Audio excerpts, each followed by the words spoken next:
ఈ మధ్య కాలంలో ప్రపంచవ్యాప్తంగా భూకంపాలు సంభవిస్తున్నాయి.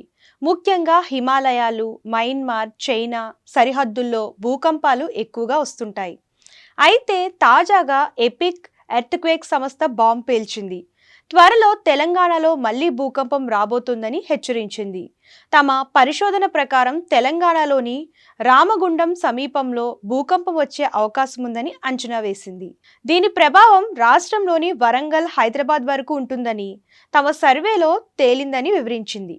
అయితే ఎపిక్ ఎర్త్క్వేక్ గతంలో కొన్ని ప్రాంతాల్లో భూకంపం వస్తుందని ముందుగానే అంచనా వేసింది. అవి కొన్నిసార్లు నిజమయ్యాయి. అటు ఏపీలోని అమరావతి వరకు ఈ భూకంప తీవ్రత ఉండొచ్చని అంచనా వేసింది. మహారాష్ట్ర వరకు దీని ప్రభావం ఉంటుందని స్పష్టం చేసింది. ఎపిక్ ఎర్త్క్వేక్ గతంలో కొన్ని ప్రాంతాల్లో భూకంపం వస్తుందని ముందుగానే అంచనా వేసింది. తెలంగాణ ప్రాంతం సాధారణంగా తక్కువ భూకంప తీవ్రత కలిగిన జోన్ 2లో ఉంటుంది. అయితే గోదావరి పరివాహక ప్రాంతంలో ఫాల్ట్ జోన్ ఉండడం వల్ల అప్పుడప్పుడు భూకంపాలు సంభవించే అవకాశం ఉంది.